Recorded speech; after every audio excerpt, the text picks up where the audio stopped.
My name's Tim Lott. I'm a writer and a novelist, and someone who's also written a book about Eastern philosophy, which is a bit ironic since I can't really claim to be an enormous expert on it. But what ideas I have got have come from largely reading the philosopher and theologian, or spiritual entertainer, as he would call himself, Alan Watts. And today we're going to be talking about what many people consider to be his most important work, which is called The Book on the Taboo Against Knowing Who You Are.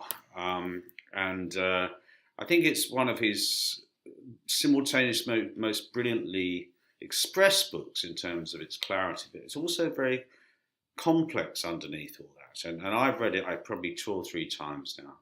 And I'm still struggling with some of the concepts in there because, I partly because I don't know how much sense they make, but also partly because it turns the world upside down. It's so counterintuitive to the way we've been trained to think in the West, in a sort of, from a Greek tradition of reason and separation and yes and no, and it takes a very different view of the world. So I'm here with a couple of other characters who are fascinated by Mr. Watts and this book as well. And we're just going to throw it around to see what more sense we can squeeze out of it, criticise it if we need to criticise it, and find what doesn't work in it. And hopefully at the end of the conversation, we'll have reached a deeper understanding of what I think is a very important book. And relatively little known, I would say. A very important book that still requires some, shall we say, unpacking and some criticism as well. So if you two gentlemen could introduce yourself and your take on Alan Watts, and then we'll get down to it. So I'm Mark Vernon, and I'm a writer as well, and also a psychotherapist, and write around the issues to do, particularly ancient philosophy, and a modern life, you might say. And the link with the ancient philosophy there is that it was very much a way of life, ancient Greek philosophy. What you could know was very directly related to who you are. Perception was all. And I think that's where there's very clear links to Eastern philosophy. So someone like Alan Watts is very interesting for that, because he's very clear as well that perception is the key issue. I'm actually a bit of a skeptic about the later Watts, of which the book is a part. But the Watts I actually prefer is when he was still quite clearly a theist. I think his best book is Behold the Spirit. But nonetheless, we're going to talk about the book today, and I'll try and throw in my sense of where I think it's absolutely right, but where I think there's kind of he's skating on thin ice, I think. Maybe put it like that, as a little tester. Interesting. And would you describe yourself as a Christian, Mark? You were a priest once. Yeah, so I was an Anglican priest. I would in many ways. I mean, but if you say you're a Christian, you have to then ask what that means to the person that hears it. So I want to not be put in too much of a box. Okay. I think Jesus was a very important figure. Put it like that. Okay. Well, I think we can all agree on that. Great. Ali. Yeah, my name's Alexander Beiner, or Ali, and I'm co-founder of Rebel Wisdom, a sometimes writer as well, and also a meditation teacher, which is one of the reasons I'm so interested in Watts, and it may be actually closely linked. My development of, having a meditation practice and then teaching was very closely linked to reading a lot of Alan Watts as well. So I'm also involved in the psychedelic research world and in shamanism and the kind of study of that, and what are effectively known as altered states of consciousness, which seem to me very interesting in the context of Watts, because a lot of what he's talking about for me is very experiential and phenomenological, rather than something that can be easily grasped conceptually. Well, that brings us in a way to the heart of the point I started off with, which is you say that this kind of knowledge can only really be grasped experientially, which is really kind of the traditional Zen view of the world. You can only feel this thing. And he's, to me, made a heroic effort to sort of do it intellectually, as it were, to sort of go through why, if you think about it, not empty your thoughts and try and experience it, you can see that the world is a kind of unity. And I think that's what underlies not only much of Eastern thought, but certainly a lot of what Alan Watts writes about. But that's immediately a problem for me, because I mean the book starts with a discussion of what Watts calls the game of black and white, which is the idea that, well, at its root, the idea, for instance, that space, which we think of as nothing, is in fact what connects everything, and that everything represents a polarity. Everything represents two poles of a unity, whether it's life and death or light and dark or figure and background. This is something that's quite hard to come to terms with when you have a Western mind, because you do see things as discrete, separate. There's you, there's me, there's space in between, and we're entirely individual, unconnected creatures. And of course, we all hear from the New Age people that everything is one, which is a sort of cute thing to say, but it sounds pretty silly to anybody who's grown up in the West. But this idea, Mark, that space is something that actually is intrinsic, as it were, to stuff. You can't have stuff without space, or space without stuff, and that's just the starting point for this whole discussion that nothing can exist except by depending on something else. And I think that's a really important idea, and I'm sort of by it, but I find it hard to hold on to because it seems slippery and it seems counterintuitive. Have you got any thoughts about that? Yeah, I think that what says about that is right, but it's not enough. And this immediately takes me to one of the areas where I think he's skating on thin ice, because I think the world actually isn't binary, as in, yes and no, up and down, space and presence, whatever, figure and ground, all these different dyads that he draws out. But you need what certainly has been called in the Western tradition the tertium quid, the third thing. Which I'm sure we all know about. Let's just give it a fancy name. But maybe to relate it more directly to Watts' tradition and Taoism, I think one of the things which he doesn't quite land in this book is he gets the yin and the yang, which is the kind of Taoist way of putting it, but he forgets the Tao, which is the sort of the ineffable source from whence these opposites come. And so in a way, he's trying to kind of do Taoism without the Tao. And I mean, there's probably a lot more to say about that, but although he certainly is in quest of a ground of being, as is a phrase he also uses in the book, which would be one way of trying to capture the notion of the Tao in words, he doesn't seem to commit really, in my mind, to what he thinks this now is. On one hand, he wants to be naturalistic in the book, so he wants to say everything can fall within the remit of the natural sciences, I think, because he sort of gets close to saying that and then sort of slightly pulls away a few times.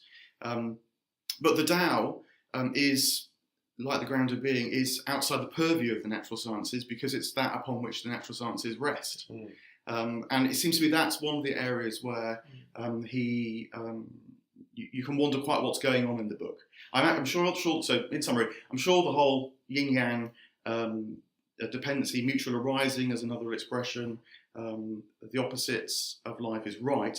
But if it's just all relationship, then I think, as it were, things just kind of fall out of being. They don't have substance at all. And that's why, certainly in the ancient world, and this is the same in the West as in the East, there was the sense of a ground of being, the Tao, the Logos was a more Greek way of putting it.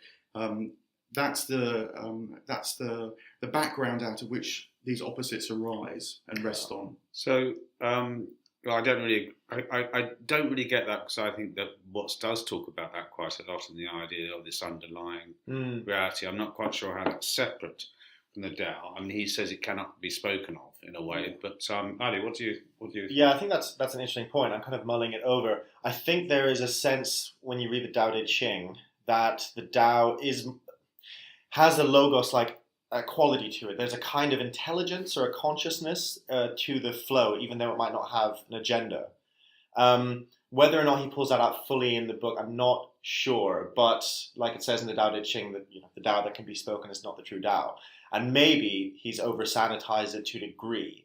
I wonder if, as well, with Watts's background and the context he was writing in, whether there's a need, whether there was a need to do that in order to separate this very personal God that has an agenda and is like, I think he uses the metaphor as like a kind of teacher looking over your shoulder. Yeah. You're kind of compelled to do these things that you should do that only really make sense if you do them naturally and they arise naturally. So there's a big kind of neurosis in our culture around what is the nature of God.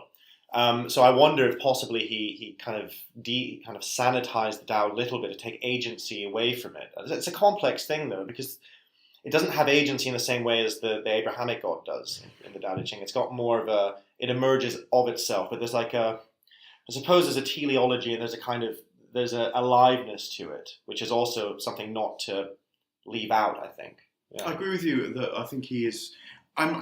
His diagnosis, which perhaps is what you're saying there, the neurosis in a culture, that's a very nice way of putting it, and also this idea of a sort of father God over your shoulder, which he talks about. I absolutely agree with him that has become, in a way, too much of a moral demand. And so in the beginning of the book, he also talks about how religion has become a kind of moral demand. And that's a just disaster, because it just leaves you trying to strive for ideals, as it were, out of your own strength, and makes everyone feel they're constantly failing and not living. And his lifelong critique actually against Christianity, I think, is absolutely right on that front. But I mean, can I just say that isn't that one of the big problems with not only Watts but Taoism in general, is that it makes us very uncomfortable as people who are brought up with Western morals to think that in a way there is no prescription in this world. It's about trusting something that you can't even name, and who knows where that's going to take you. Isn't that central problem of ethics a difficulty with Watts? I think it is when you feel that ethics is the end in itself. To be good is the end in itself. But I think when ethics is a process of discerning the whole view, so discerning the opposites, the good and the bad, you need to be able to see light and darkness in order to appreciate the yin and the yang, if you like. I think the mistake that Western Christianity certainly has made is one that Jung highlighted too, which is that it seeks perfection rather than completion, and the difference there. And I think Watts is very much in no, we need to seek a kind of completion to our sense of life, rather than the perfection of our sense of life, which too easily falls into a kind of trying to cut out what's bad and leaves us, as it were, half human. Oh, what's bad within us? Yeah. So how should we act then? Good question. Because with no prescription is given in the way it is in most religions, and it's really kind of love and do what you will, isn't it? I mean, it's really, or close to that. It's the idea of if you understand and integrate yourself, there's no need to worry about that kind of thing, which I find a little bit unsatisfactory. I wonder if it goes to like an even deeper core issue, which is are humans inherently good or inherently bad if we are left to our own devices? And I wonder if Watts would say that in our natural kind of essence, we are, well, maybe, I don't know if you say good or bad, but certainly we can be trusted to do that. Whereas I feel a lot of other traditions have the kind of assumption that we are inherently sinful. If left to our own devices without some behavioral codes, we will just run amok. Yes. And so that's a kind of underlying question in it. That comes up a lot in especially the kind of New Age communities. It's this over-assumption that we are good, and if we just but open one up, of the things I like about him is he doesn't think we're just good, and he says you have to trust something you can't really trust. Which I kind of again, it's kind of unsatisfying, but it strikes me as quite true that you have to make this leap of faith, and that's the meaning of faith in a way, that you have to trust in this thing. And it doesn't necessarily, it could take you in the wrong direction, but even that direction, approached with the right psychological orientation, can take you into a better place. In other words, if you're going to do good, and if you're going to do bad, do bad. But just don't mess about with the in between. Does that make sense? Well, this sort of takes me, I think, to a second problem I have with the book, which is I think do good, do bad, but see what you're doing is really what the kind of great call is. How much can you really see what you're doing? And that's why this is a lifelong task, it's a way of life, because it's not at all obvious most of the time what we're doing. To ourselves, Yeah, anyway. to ourselves, yeah. And that's why East and Western traditions all have these practices around, like meditation and so on, which is about trying to see more and more of what's going on. And psychotherapy, to my mind, is a modern inheritor of that as well.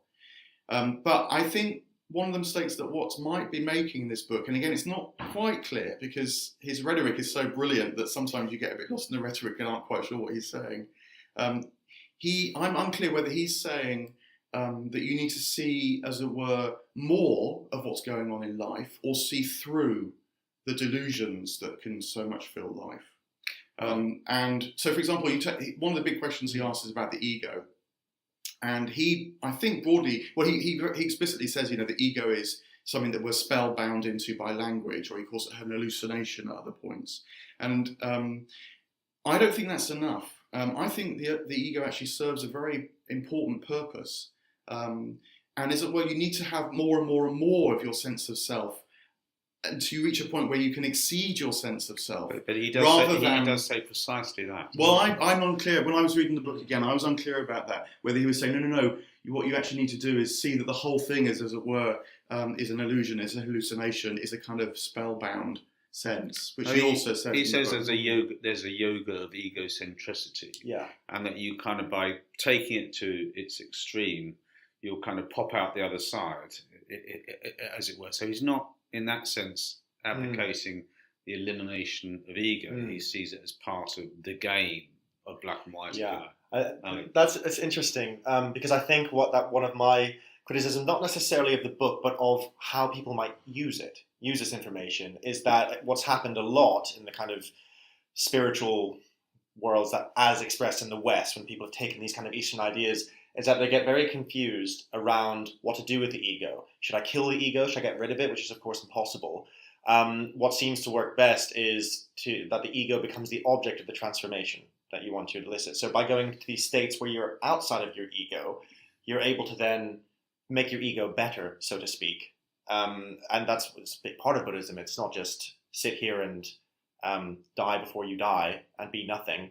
It's how can you then bring into the world more wisdom, more compassion, etc., which I don't think Watts would ignore, but there is a kind of element to his writing which has got all the fun in it, all the kind of rhetorical kind of freeing oneself from this illusory prison, but you always go back into the prison, inevitably, even if it's a huge experience. So that the question then becomes, okay, let's take the premise that, yes, it is all an illusion. I'm not really separate from you guys. I'm not separate from the table. This is a very convincing game that I'm playing with myself as everything. Well, what then? When I have that experience and I realize that, which many people do, you can take enough LSD and you will have that experience.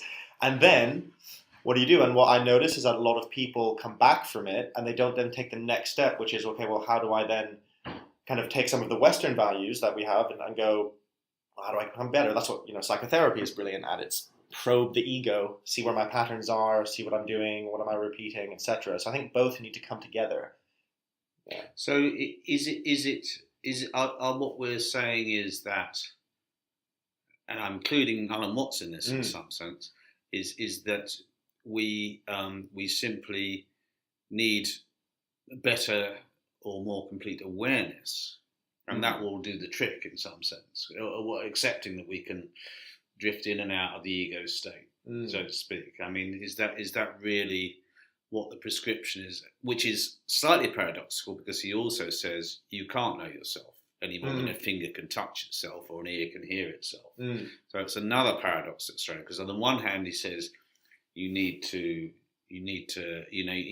have a kind of self-knowledge, self in the enormous sense rather than the narrow sense, but then he simultaneously says you're too close to yourself to see yourself. Well, I disagree with him on that. I think you can know the thing in itself, which is one of the things he says in the book. You can't know, following Kant.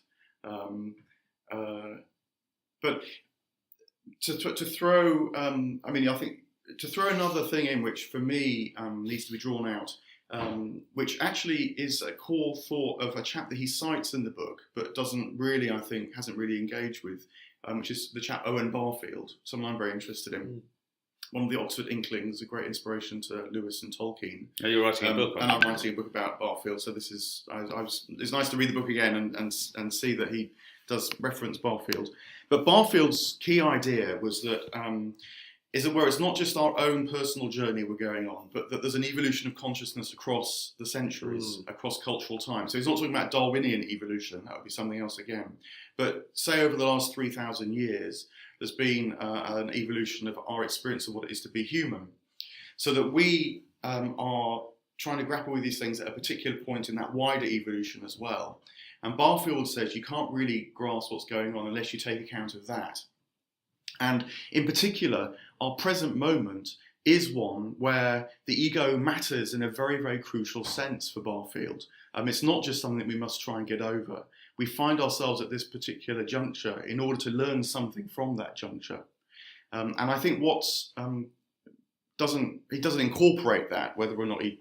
Can you run that? Because that sounds a very interesting point. Yeah. It says we find ourselves at this juncture in order that we can learn something from this juncture. Yeah. Unpack that a little bit. So it's a very interesting statement. So broadly, the idea there would be that our individuality does matter. It brings something to the table that is of immense value, in fact. And we see that every day in our lives now, that we don't live in a culture anymore where there's a lot of social stratification, for example. Men and women can move up and down. Education of the individual matters, not just of the king, as it were, as would have been the case, say, 1,000 years ago.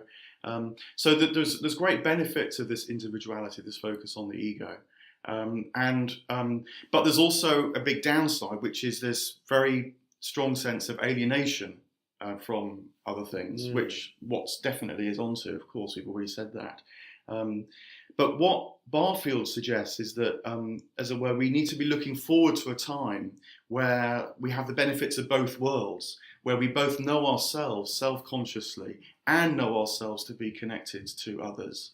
And whilst we feel the draw of that, as it were, here and now, we also have to live, because of our present moment, with the sense of alienation in order to intensify our sense of ourselves. Which Barfield argues you don't, for example, see in the Upanishads, which Watts cites, that the Upanishads are from a time where there wasn't a general sense of the ego. Most of the Upanishads are addressed to a Brahmin class, where it was seen there was like a section of society that could know the Atman and the Brahman are one, that art thou, and so on, the things that the Upanishads talk about. And it wasn't until a subsequent period, particularly after the commentaries on the Bhagavad Gita, so he mentioned Shankara in the book at one point, and Shankara is a very key commentator on the Bhagavad Gita, but in the 8th century CE, so like 1,000 years or more after the Upanishads. And that is a lot of time for consciousness to evolve. And it's at that point you get the Advaita Vedanta, which is what Watts ends up with, which is this notion of non-duality. And non-duality is the beginnings of the sense that there can be both my experience of being part of the many and part of the one in a kind of non-dual balance. So unless you kind of... Sounds like a slight liberal Democrat view of the world. No, it's a really important sense of my own individuality, which really matters, because it's through that individuality that I can actually experience the one. Put it like this: unless I know of the infinite depths of my own soul, I can't appreciate the infinite expanse of the soul of the cosmos. Before, you have a kind of pantheism where people experience themselves as scattered. Their eye is associated with one god, their hand is associated with another god, their stomach and liver associated with others. So this is a world of magic, a world where you peer into the guts of animals in order to understand the gods. It completely makes sense in that world. The Vedas begin famously with the horse sacrifice, which the king takes 2 years to perform. This is a very, very different world from the one that Watts is inviting us towards. So it's absolutely crucial, this evolution of consciousness. But it is an experiential process as well, and one that's going to be full of alienations and frustrations and all the rest, as much as this dawning sense that within the depths of my own soul I can actually sense the fullness of all being, the oneness of all things. I think there's the idea that I hope you'll take this point on board before you make your point, or within your point, is that since we're talking about the usefulness or otherwise of the ego, there's the idea I think it's in here, that the ego is a kind of sounding board that gives us sort of 3 dimensions to experience rather than a flat, or maybe that's more self-consciousness rather than ego. But the idea that somehow the point of the ego is to, certainly the point of self-consciousness is rather like the body of the guitar that will make the whole experience of being alive resonate. And so I just wanted to throw that in there before we moved on to you and what you had to say. I think I can loop that in. Yeah. Okay. Yeah. I'm just thinking of the common theme in a lot of traditions, even all the way back to Parmenides, of we're in some kind of illusion, and we must do something in order to see reality as it truly is. You know, Parmenides is told us by the goddess. She's like, we're not seeing true reality, but there is a place we can come to and where we can. And you get it in, The Matrix, it's such a huge cultural film. The Gnostics had that same idea. We're being tricked by this kind of egoic God into seeing the world in a certain way, but there's a deeper foundational reality underneath it. But in all of them, the ego has to be the entity that goes there, that makes that decision and gets up and goes, I'm going to see through the illusion. Who is doing that? I find that interesting. And I've read some few definitions of the ego, which is that it's the kind of the aspect of ourselves that believes it has free will and that believes it has agency in the world. And of course, in a non-dual perspective, that there isn't that kind of true free will, because everything has already happened, everything is happening, everything is one, the game is already being played out. So there is a kind of illusion of free will. But nevertheless, even if it's an illusion with that model, the ego is essential, because the ego has to be the thing to see that it doesn't exist, in a sense. Ooh, okay. I mean, I think this issue, since you mentioned it, is probably at the heart of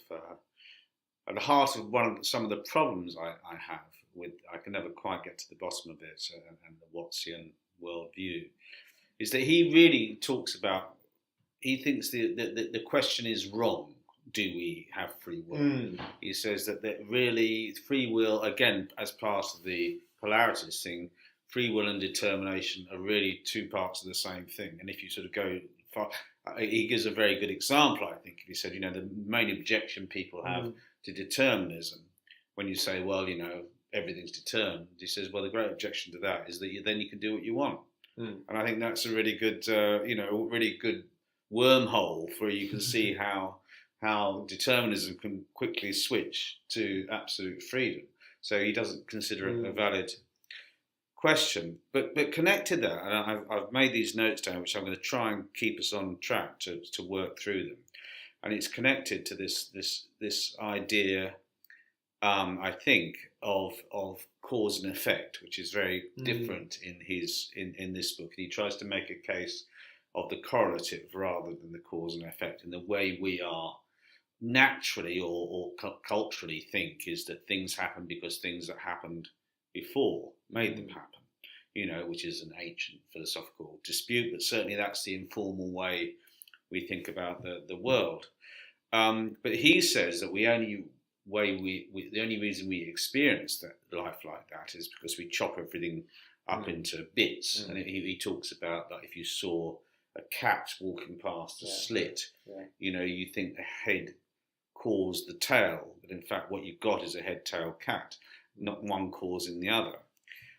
Which I think is very interesting, and I find it hard to grasp, and because part of the reason I'm also slightly reluctant to grasp it is because it does seem to take, without cause and effect, I'm left with a world that's just happening, which is, this is really what it comes down to, and things are just happening. Now, where that leaves you in terms of your choice, I mean, as far as I've got with it, it's like, yes, you do have a choice, but it's kind of not a conscious choice. That's as far as I've got it with it, and the choice is being made by the universe, if you like. I can't claim to have solved the problem. Perhaps you can help me, Mark. Well, I don't know if it solves the problem, but certainly a couple of thoughts come to mind. One is the notion of free will. I think that the idea that free will means that we have free choice is a very recent idea of free will. It's basically a modern idea. It requires a very powerfully isolated sense of the individual who can, as it were, cause things to happen. What's the in difference world. between free will and free choice? Sorry. Well, no, so the original, when free will first starts to emerge in the West anyway, is in early Christianity, in fact. But the freedom you had then was to know who you truly are. That was what freedom meant. And in particular, it meant to know that you're a child of God, would be the Christian way of putting it. You're akin with God, which means that your own will can become aligned with the Logos, with the divine will.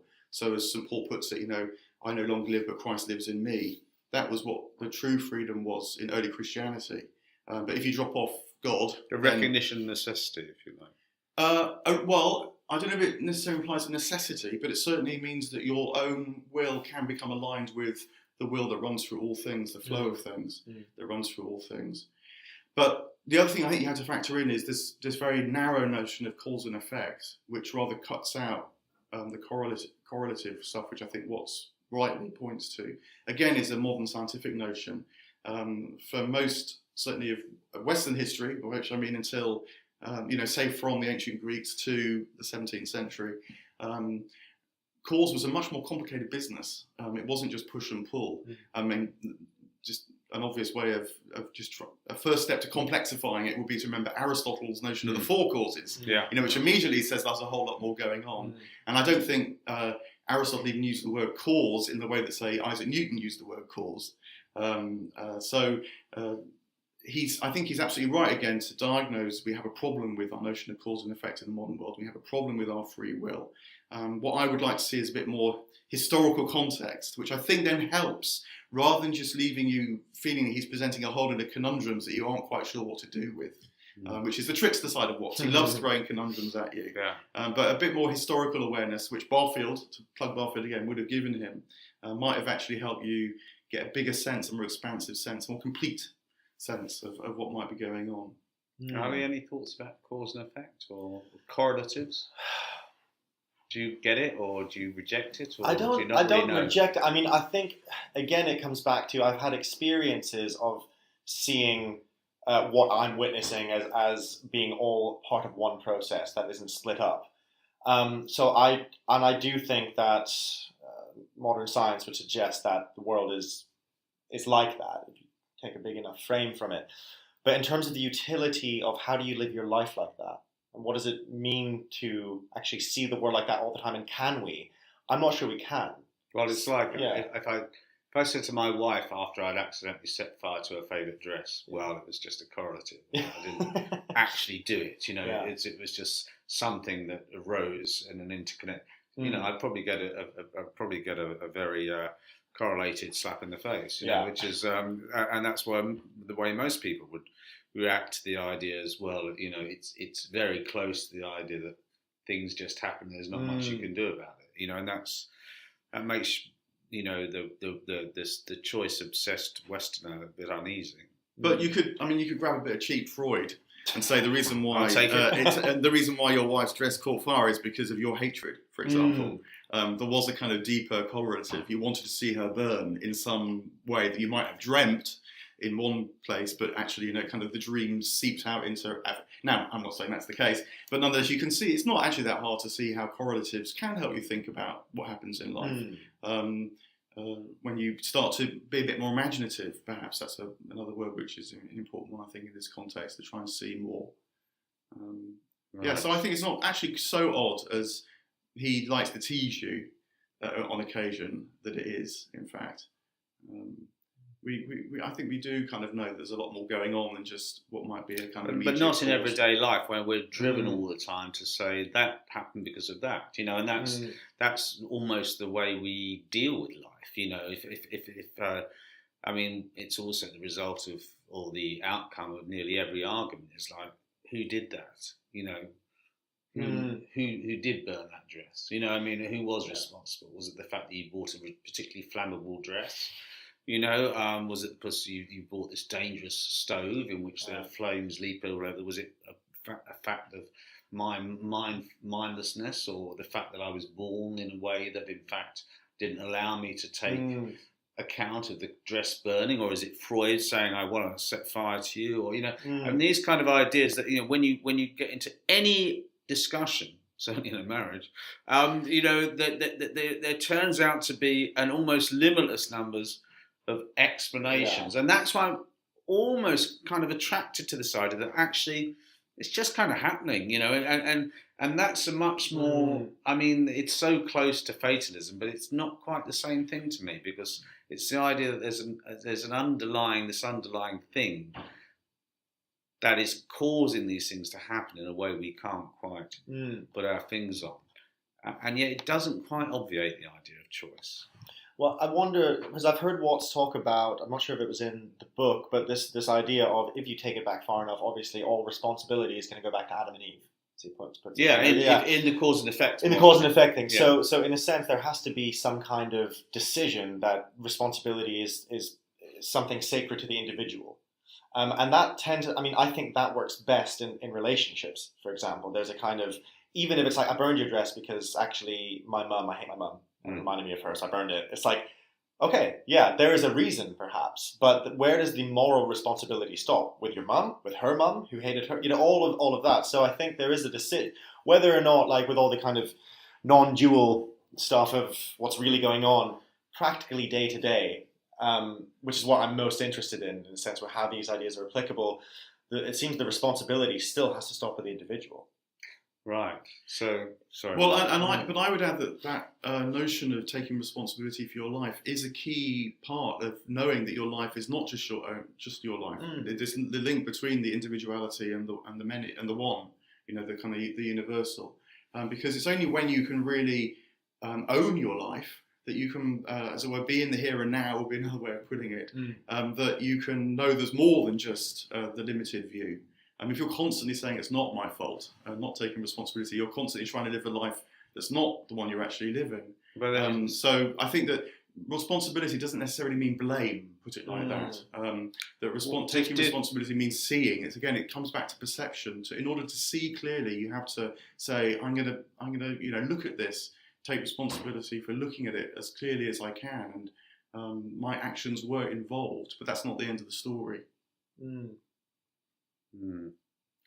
Responsibility and I've got my own sense of what the difference between responsibility and blame is. When I've just been to Italy and we're just going off to the airport, and the coach broke down, and I was thinking, well, what's Tom, who is the head of the island who organised the trip, said, I was thinking, are you to blame? Or is it your responsibility? And of course, he wasn't to blame, and yes, it was his responsibility. But you're talking about it in a slightly different way, then, aren't you? So what you might, say is your responsibility in that moment is how do you react to the fact that the coach has broken down? Do you go into a huge kind of series of cause and effects whereby you're going to miss the flight, you're going to miss this, your whole life's about to fall apart, as it were, or do you recognise that might be happening to you and think, what was that about? What can I, as it were? How can I see more than just my immediate anxiety? And that requires you to be responsible for your anxiety, nonetheless, in order to go somewhere else with it. Yeah, I agree with that. I think it's very much what teaching meditation is. Like you're not responsible. Yeah, things happen. Shit happens. It's you, but you have. In fact, you don't really have control over. You don't have control over the bus breaking down, but you do have agency and control over how you respond to it. Which is a Stoic idea, really. Yeah. Okay, so let's continue on this line of how much responsibility and choice we have. I mean, he quotes, I think, Wittgenstein about the problem we have is the little man, the idea that we have a little man inside us, a sort of a watching self, that is actually somehow pulling levers and pressing buttons, and deciding. And he says it's akin to the ego. Perhaps it's the same thing as the ego, but the idea there's another little man inside you that's controlling you, as it were, is the fundamental illusion of the West, and there is no little man inside you, and yet there is this very persistent idea, for me at least, that you were popped into your body at birth. Your soul was popped into your body at birth, and now you're running things. Things aren't happening, but things are partly happening to you. But you're at the controls. Now he says this is right at the root of our neuroticism. What do you think about that? Yeah, I mean, I agree with that. I think that again, in his kind of diagnosis, he's spot on, really. But that's I think what's happening there is you might say or the people that say that are collapsing the soul into the ego, and the soul is actually much more that the ego only begins to get a glimpse of on occasion, as it were. And the task in life for the ego is as much to relate to that which it is beyond its control. That's the freedom the ego has to learn to relate to the more. Rather than thinking it can cause and should have the right to choose everything that's happening. So that's the switch Which that is he's also inviting us. Almost the satanic mindset that you're sort of everything and you see everything and you are the ultimate arbiter of reality. Yeah, he mentions that if the ego thinks it's God, then something has very badly gone wrong. Yeah. I think that's brilliant, actually, and that's what the Gnostics, that's what they had as the demiurge. It was effectively an alter ego. I'm the god of everything, and then it's told you, no, well, there's something much bigger than you, and it can't accept that. That does seem to be right at the fundamental centre of what's perhaps going wrong with the world and has always gone wrong with the world. This idea that people do not see their view as partial and limited, and that has to be tempered by humility. But the idea that this is the world I see, and this is the world.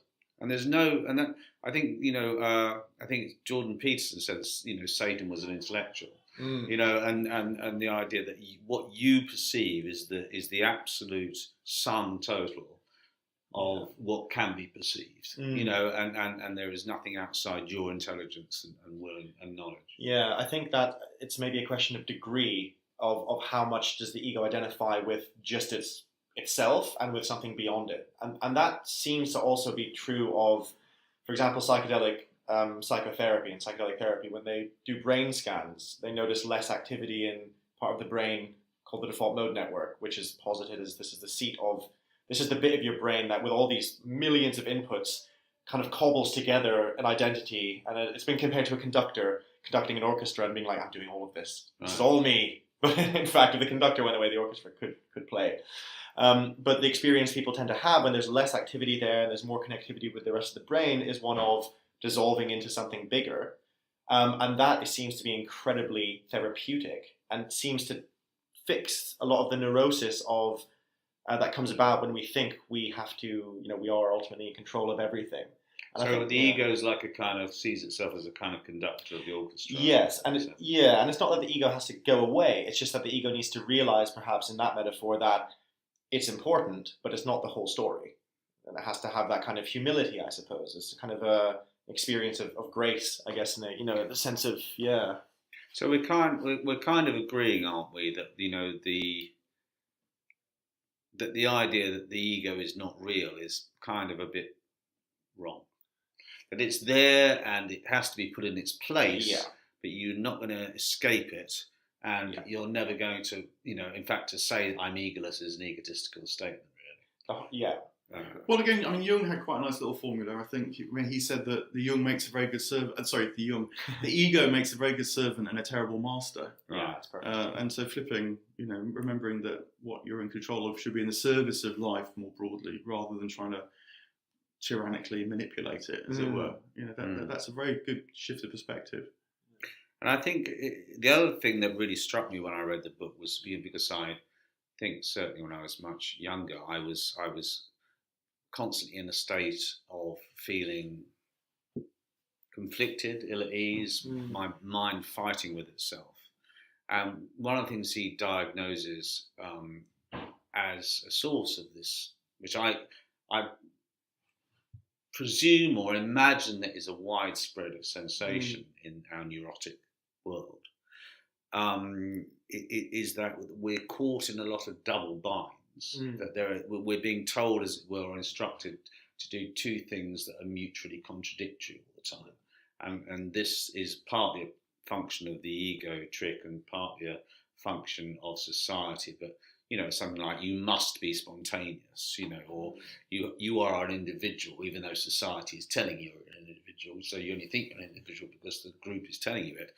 These kind of double binds I thought were really interesting, because I suddenly thought, this would be a quite a powerful explanation of this sense of ill ease I felt, because I'm constantly being pulled in two opposing directions, by things that finally it's trying to pull up your own bootstraps. You can't really go in one direction without feeling uncomfortable about you're not going in the other. Does that? It does. I mean, I completely understand the ill ease because I feel it too. But I suppose I try and think about it a bit differently, which is that, as the Buddhists also say, the obstacles are the way. So it's something about going into the dis-ease more and more, rather than feeling there must be a formula somewhere where suddenly it's going to sort of disappear. And this is actually where I think that the Western preparation of Zen can be do us a disservice, because it can be treated as if somehow in a seminar room I should be able to think the right thought and suddenly it just all dissolves. Yeah. Whereas the Zen master actually says, go and chop logs for 10 years, or something like that. Now none of us in the West are prepared to do that. Yeah. So I think that the disease, whilst it can be deeply unpleasant and even to the point of ruining a life, I think, nonetheless there's something that it has for us, and if we are prepared to allow time in again, which what's is and isn't. I think he rather likes the idea that time's just a delusion and the sort of the playfulness of just saying as much. But I think time does matter too, because there is a sort of sense of process and journey, which is important here. So again, we seem to be pointing at the idea that we've already touched on. That you kind of, in a way, have to feel your way through your ego experience until you come out the other side, in some sense, and the hope is that you will come out the other side, but not by trying to say I'm not an ego, but by basically living that thing. And certainly, of course, in my experience, I think I was, again, like many young men, was very driven, ego-driven, very ambitious, very largely concerned with myself and my thoughts as being the most important things in the world, and I think I pushed that pretty close to the limit, and it was very painful. But I felt that I eventually came out the other side, and that was a useful thing. Yeah, I think there's something really. I think this is one of the most profound things Watts talks about, the double binds, and this idea of certain not killing the ego, but there is a sort of letting go out of that trap into some kind of authenticity of the individual. Like, he uses this example of a wife saying, what, we've been married 2 years, you've never taken me to the movies in those 2 years. And then I've actually had this experience. Me too. Yeah, and then come back, and it's like, how about we go to the movies? Like, you're only saying that because I asked you. I told you about it yesterday. And, so in that sense, like, if the story ends there, you're stuck in the double bind, and it's just round and round. But I think, like, the real liberation comes from totally just letting go and telling the truth. And, you might say, hey, I really feel upset by this. I feel, you would go into the ego. You go into, I really feel like you set me up in this, and I really tried my best here. That's what I was thinking as I was reading it. It was like almost a therapeutic process. And I think the real liberation comes from that. Because Watts talks about this a lot, about, a tree doesn't need to try to be a tree. It's just a tree. So there's a kind of idea that as human beings, could we not just be human rather than try to be human? The idea of a tree trying to be a tree is absurd. It just is that naturally. I think that's what he's pointing to. I don't think he fully says how to practically get there all the time, but I think he's pointing to that. Yeah, well, so this takes me back to the evolution of consciousness idea, because I agree with you completely about the first bit, that, don't just, as it were, feel caught on this minds about going to the cinema, but talk around it. Yeah. That's perfectly possible. But on the latter point about trees treeing, as Watts might put it, I think that what you've got to understand there is that there's an older experience of what it was to be human, which is, as it were, much more akin to trees treeing. So Barfield will call that original participation, where there isn't a keen sense of the individual. So there's no clear sense between what's me and not me, inside and outside, as it were, mortal and immortal. And this is the kind of world which you read about in the early Upanishads, as well as in the early Taoist texts, and also in, you mentioned Parmenides before. Parmenides, you read Homer, that's very much what happens. Achilles doesn't do things of his own volition, but Athena appears and pulls back his head or something like that in the Iliad. So it's valuable to remember that we're not trying to go back, as it were, to an old time where there was no self-consciousness, no sense of the individual. We're trying to move forward to a time where there's a consciousness that's still in the process of emerging, which is part of our frustration and this sense of double binds and struggle and so on. Again, I like that sort of timeline, which I feel doesn't quite appear in the Watts book. There is a time where he describes what it might be like, and does that. I think that's part of the section where he does talk about trees treeing and all that. And for me, I'm thinking, no, we humans are lot, or if it's not a gift, is to actually not just be like the trees, but to bring something else, as it were, into possibility. Maybe the trees bring stuff which we don't know about. I'm not wanting to be a treeist about this, but nonetheless, I think we do have our particular calling as well, and self-consciousness, and it's part of that. It's got to be part of that. Yeah. And really, being divided is part of that, or the experience of being divided is. Yeah, I think so. Yeah, and that experience of being divided is somehow provides the energy for us to push forward and perhaps find something. May I use the word higher? I don't know. Yeah, higher or deeper or fuller or whatever. We use different metaphors. Yeah. Can we just turn back, since we've got an expert here, to Owen Barfield? I was really hit like a mallet with his example of the rainbow and the reality of a rainbow when I started thinking about it. I just thought it was such a fascinating thought experiment. The idea is, you look at a rainbow and where is the rainbow? And finally, you work out that a rainbow is a relationship between an observer, the sun and moisture. And if the rainbow is anywhere, it's in the back of your head. It's not there, obviously. It's very obvious in the case of a rainbow, because you try and chase a rainbow, you can't get it. Even so, it's quite hard to believe that actually it's not there, that it's here in the back of your head. But then he pushes it a bit further and says, or Barfield pushes it further and says, well, reality itself is a rainbow-like experience in that, it's us that bring colour, shape, weight, everything out. The enchanted loom of our brains is what actually confers reality with any kind of what we would call reality. Without us to bring it into being, there's not only no rainbow, there's no table, there's no cup of coffee, there's nothing. We are calling existence into being. I thought that was a really interesting idea and a really encouraging one. I found it very liberating, that idea that because as he often points out, we're brought up to think of ourselves as meaningless germs, as kind of slime on this rocky surface of the planet that has no meaning or purpose, and just as a rather bad accident, that we have to suffer through before we disappear back into the oblivion that we came from. And the idea that somehow we are physiologically creating the world through our brains, I found a very powerful and in fact beautiful idea. I think Emily say that's right about Barfield, but I think he also says a little bit more than that, which is that we're not just creating, we're co-creating.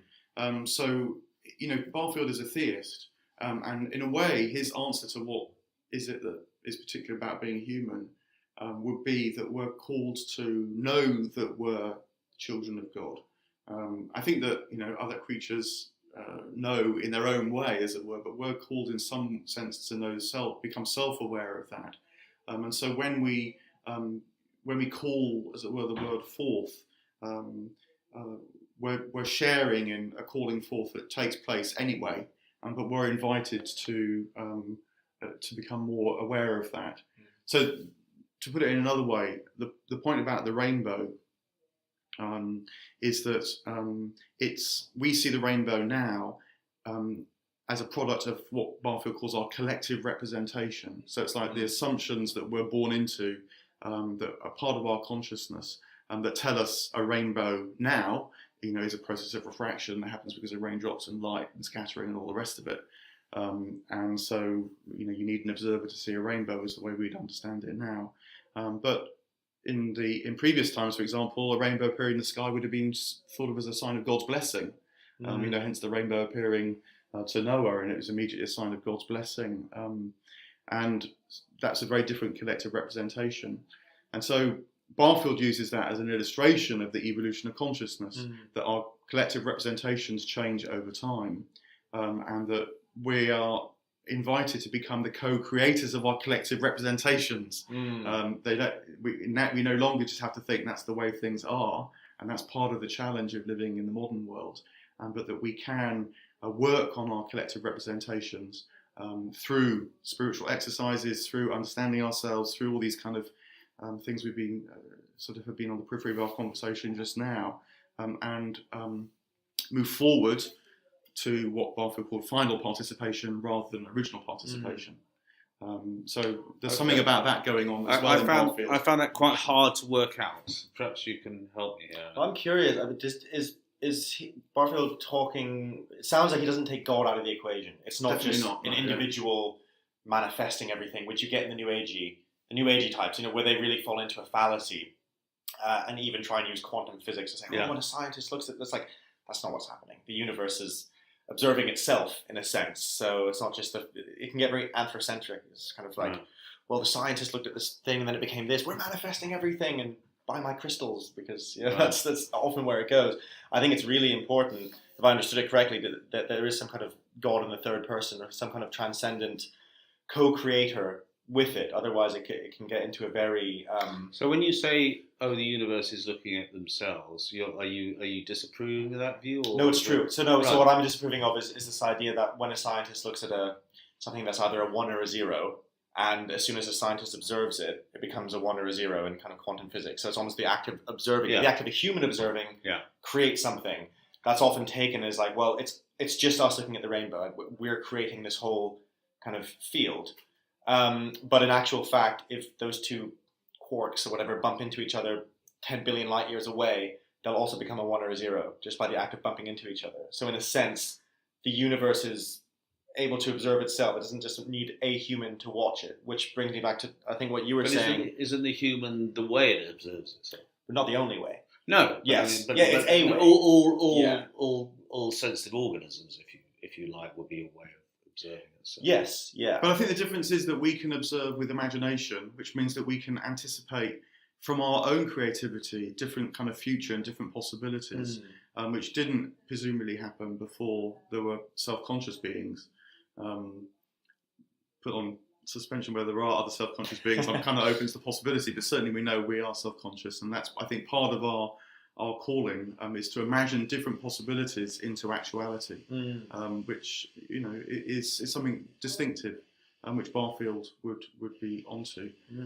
And so he's the deeper tradition here is the Romantic tradition. Barfield's very influenced by Coleridge, and Coleridge makes this big distinction in his work between imagination proper and mere fancy. Where imagination proper is something that creates something that's genuinely new, that's lasting, that expands the soul, that has a sense of growth and new possibility, rather than just mere fancy, which is just kind of messing around, entertaining in its own right, as it were, but just making unicorns or putting lipstick on pigs or whatever it might be. Our higher calling, if you like, is this imagination co-creation. And what distinguishes between fancy and that kind of higher form of imagination? Is some kind of divine? What would? Yeah, I mean, ontologically, because when humans are using their imagination in its fullest sense, they're taking part in the divine imagination. But you'll often only know that in retrospect, when actually you realise you just created something that's kind of fallen in on itself, or it was kind of amusing but didn't really go anywhere. It doesn't last. It doesn't sort of become part of the fabric of the cosmos. Yes. Yeah. I mean, this connects up again, I think, with his part of his concluding essay in the book is the idea, I think he titles the chapter "The World is Your Body," and the idea that he says this, that what everything comes down to is that everything has an inside and an outside, and we are the inside of the universe, and it's our outside as much as it's our inside. Which I thought was an interesting thought, and it's quite hard to think of the universe as part of me in that way, but it comes back to the idea of interconnectedness. But it was quite a convincing way of framing it to me, the idea that everything has an inside and you're the inside, and the universe is your body, just as much as your body is your body. Do you have any reaction to that, Mark? Yeah, I mean, I basically buy it, and I think that our problem is that we think that consciousness is just something that goes inside our heads and somehow bolted onto the rest of the cosmos in a rather peculiar sort of way, rather than seeing that our consciousness is just part of the consciousness of the cosmos. A particular manifestation of it, I really do think that, but nonetheless, it doesn't just suddenly pop into existence from nowhere.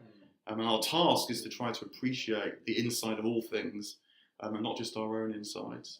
I think that's a very key thing, don't you, Ali? I do, and I feel like it's a very empowering thing, because it's this idea that consciousness is local and generated in the brain is really linked to the kind of emptiness of materialism, whereas the kind of the idea of consciousness as non-local, which I find much more convincing based on just my experience being conscious.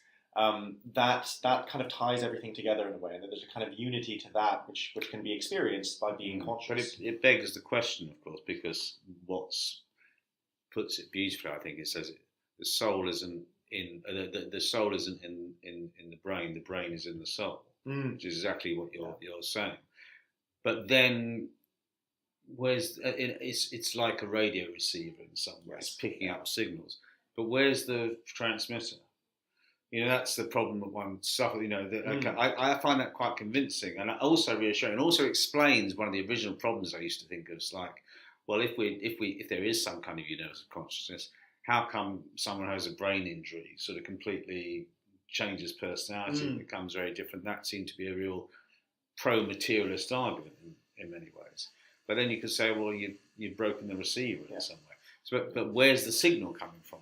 I think we're co-transmitters. So our very discussion, you might say, rests on Watts, and Watts, in some sense, his consciousness' presence in our conversation, mediated primarily through the book. But we're having an exchange. We know that we're sharing a real exchange. We're not just, as it were, talking blindly at each other, but there's a sense of co-creating in our discussion, through disagreement as well as agreement. And that seems to me to be a perfectly ordinary kind of experience of consciousness, in fact. But we're not inclined to perhaps pay attention to it because of the idea that the brain creates it all. Yes, and this co-creation now is disseminated even more because of podcasts and the media. That this co-creation, this conversation, as long as we keep our channels open, so to speak, can have a really transformative effect on ourselves and the world. Can I ask you a technical question, which is, I'm going to squeeze it in because we talked about this at one of our events, which is the logos, and we had a discussion with the audience trying to define what the logos was. Mark's going to tell us what the logos is, because it's a well-established concept, but I'll tell you first how far I've got with this, which I mean, obviously it means the Word, and Jesus is meant to be the Word made flesh.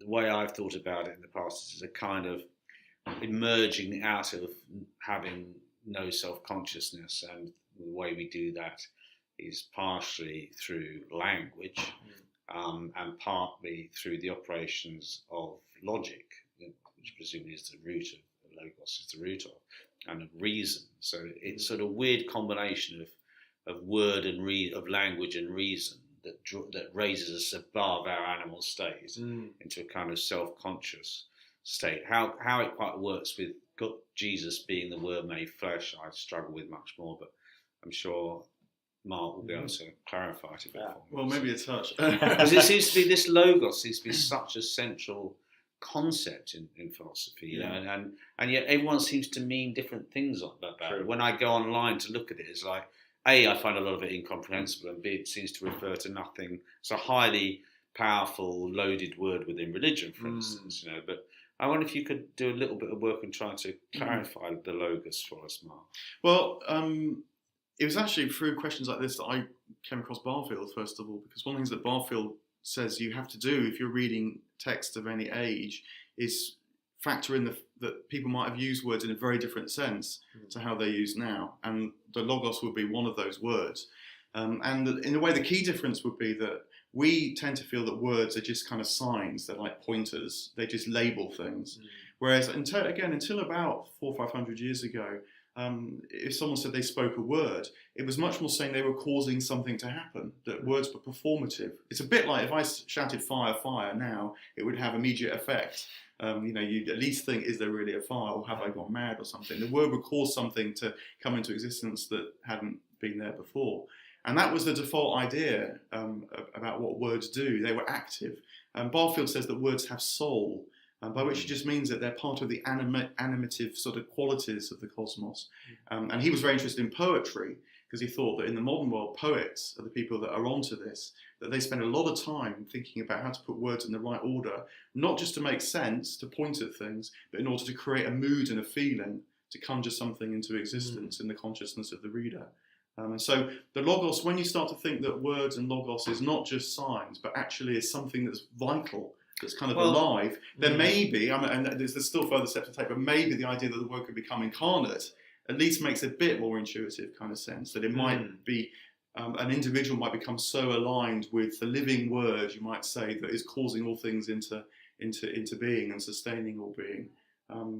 That makes a bit more intuitive sense, at least. Still a big idea. And you haven't addressed logic there, but I mean, we'll come back to that in a second. I mean, I was thinking somebody made what I thought was slightly banal but slightly clever comment, that it's no coincidence that the word spell is in the word spelling. And the idea that words are spells seems to be very powerful to me, because you actually can transform reality, and do transform reality all the time by the throwing out of these spells, some which come back in your face. It is very Harry Potterish. The idea that there are good spells, there are bad spells, there are spells that blow up in your face. But the primary way we manipulate reality is through words, through the logos. And that's a very powerful idea for me. The idea that this uttering of logos or speech is the fundamental way in which we manipulate our external reality. Yeah. I think there's something very deep in that idea, just around truth. I don't know if there's a link there in Christianity, or even if that's linked to Jesus in any way. That'd be interesting to hear. But this idea that you can, the transformative power of truth, that when you speak the truth and you're aligned with the logos, then you are effectively as Jesus, and you can really effectively create magic in some sense, however we define that. You can really, Well, the ancient Greek for truth, aletheia, means unveiling. So it's like something you're realizing, something you're seeing, rather than just say something you're stating that's sort of proven, which is how we perhaps tend to use truth. So it's just something you're seeing. Yes. Yeah. I'm also fascinated by the word understood. The idea that you're going under something or standing under something in order to grasp it, so to speak. So it's a similar thing. The idea that words are a form of, well, as you say, more than just symbols. And how does the logos? So we've talked about how the word is a way we emerge into self-consciousness and a way we manipulate the world, and if we speak truly, then we can bring ourselves into alignment with Christ in some sense. There was an interesting example where I was listening to Jordan Peterson talk about this, and he said, and they were saying, well, there's things like white lies and so forth. He said, so there's also black truths, which I thought was a really good way of putting it. So you can tell the truth, but if you're telling them with malice, that is a black truth. So it's not as simple as just speaking the truth to bring yourself in. It's almost a certain kind of truth that you have to log on to. I'm saying log on because of logos. But just address the element of reason there as well, because it's not just about words and language. It seems to be about the faculty of reasoning in some way. Yeah, well, again, the ancient Greeks got onto the idea that the cosmos is intelligible. We can make sense of it. So there seems to be some sort of patterning. I think they meant reason more as kind of patterning rather than, say, strict logic. Not syllogism. Like cause and effect, and A follows B and all that kind of stuff, which to my mind is a too narrow way of thinking about things to really grasp reality. We go back to the correlative point. But so if you patterning. patterning. Regions like ratio, so it's like harmony and these kind of qualities. Beauty was a key notion to working out whether you'd said something that was true and reasonable, because you're trying to conform, again, your mentality to the intelligibility, the mentality of the cosmos as a whole. It's a process of alignment and unveiling and seeing as much as anything else. Yeah, if I recall correctly as well, Parmenides, the kind of father of logic, he receives logic in a kind of a dream from the goddess, and it's not given in the sense of, right, okay, so we're going to do some maths here, right? If A is B, it's much more a sense of being able to move through the chaos of the world and maybe not make order out of it, but see it clearly. And logic kind of has an element of that in that poem, if I remember it correctly, which is quite beautiful as well. Like, it starts at that and then it ends up in the way we think of logic now is, like you were mentioning, words have different meanings at different times. Logic has got a different sense to it than maybe it used to have. No, that's absolutely right about Parmenides. And see, now when people study Parmenides, they go, but how can he do logic and have a dream and see the goddess? Yeah. Whereas for him, it was part and parcel of the same experience, exactly. So this all seems to me quite a convincing vision, really.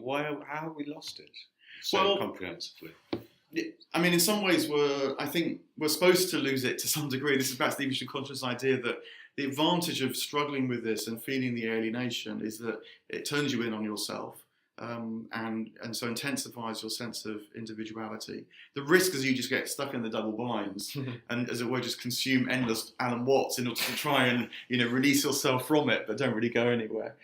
So there is a risk, but nonetheless, I think the promise is of a much richer, fuller sense of the way things are that you can feel you belong to very actively. Again, the Christian language would be that it would be of divinization. The ultimate meaning of this process is that the Spirit, as it were, flowed into creation in order that creation can return to the Spirit, and we're part of that. To have no grander vision. Yeah. Okay, well, that's wonderful. I mean, I think we're running out of time now, so I'd just like both of you, if you could, perhaps you first, say, to say what is it that you took out of both the book itself and perhaps this discussion that has taken you anywhere new, or has it clarified anything for you, or is it, or perhaps the book clarified something for you weren't particularly clear about? Is there anything you'd like to say about that? Yeah, both have clarified things for me. I really enjoyed this. I think the book really, I don't know. I think the book has been very powerful for me when at the times I've read it from this sense of, I think you mentioned right at the beginning, Watts is incredibly good at doing the best job maybe you can of taking these complex, paradoxical ideas and laying them out well. I think for me that it's got huge value in that. It's just, the game of black and white, the analogy of the cat, all of those elements that really unlock something. And they unlock something beyond the text even. He's kind of even mentions, he's pointing at something that's experiential beyond that. And for me, that there's a real beauty in that. I love that whole idea that the text can take you somewhere outside the text. And this discussion, I mean, wow, yeah, it's been fascinating. I mean, this idea of the what was the thinker's name? Barfield. Barfield. I mean, it's all new to me and fascinating stuff around, especially the kind of the evolutionary angle you were referring to. That's something I hadn't thought of at all when reading it. So that's been really useful. Yeah, I mean, I'm very much with you on Watts's rhetoric, which is not mere rhetoric at all. He's very much about pointing. He's brilliant writer like that. There's no two ways about it. And even the title itself, the book is on the taboo against knowing who you are. These are still taboo subjects. They talk about consciousness as the inside of all things and not just inside your head.